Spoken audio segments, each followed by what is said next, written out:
ஸ்ருதி, உங்களுது லவ் மேரேஜா? பாட்டி, அவர் தான் என்னைய லவ் பண்ணியிருக்காரு. வயலுக்கு பின்னாடியே வருவார். பிடிச்சி போய் வீட்டில் வந்து பொண்ணு கேட்டார்.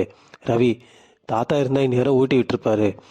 ஸ்ருதி, அங்கிள் இப்போ ஆன்ட்டியை ஊட்டி விட சொல்லுங்க. அண்ணாமலை, நான் சாப்பிட்டேன், எனக்கு போதும். பாட்டி, முத்து, நீ அம்மா அப்பாவை கூட்டிகிட்டு கோயிலுக்கு போயிட்டு வா. முத்து மீனா கிட்ட, நேற்று பார்த்து காரை டெலிவரி எடுக்கலாம். இப்போ மீனா, கோயிலுக்கு வர போகணும். காரை வாங்கிட்டு அதில் கோயிலுக்கு போயிட்டு வரலாம். மனோஜ்க்கு கொரியர் ஒன்று வருது. அதில் உங்களை சுற்றி இருக்கிறவங்களால உங்களுக்கு பிரச்சனை வரப்போகுதுன்னு இருக்குது. ரோகிணி வித்யாவும் ஷோரூம் வராங்க. மனோஜ் சொல்கிறாரு, லெட்டர் வந்தது, சுற்றி இருக்கிறவங்களால ஆபத்துன்னு சொல்கிறாரு. ரோகிணி, உன்னை யாராச்சும் ப்ராங்க் பண்ண பார்க்கலான்னு இருக்காங்க.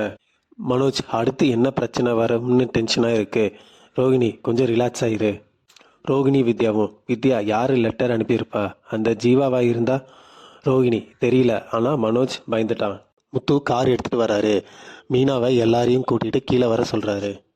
முத்து, எப்படி இருக்கு காரு? விஜயா, செகண்ட்ஸ் தானே.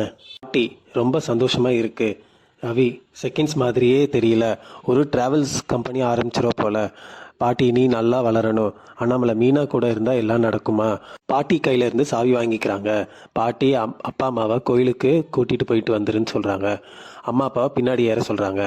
வண்டி அமைதியாக வருது. முத்து வண்டியை ஸ்பீடாக திருப்புறாரு. 2 பேரும் சாஞ்சிக்கிறாங்க. 2-3 வாட்டி இப்படி பண்ணுறாரு.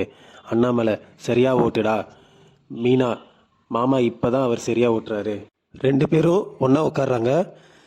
கையை கட்டியமாக பிடிச்சிக்கிறாங்க. அடுத்த வாரம். மனோஜ், விஜயா மிட் நைட்டில் ஆளில். மனோஜ், சுற்றி இருக்கிறவங்களால பிரச்சனைன்னு சொன்னா.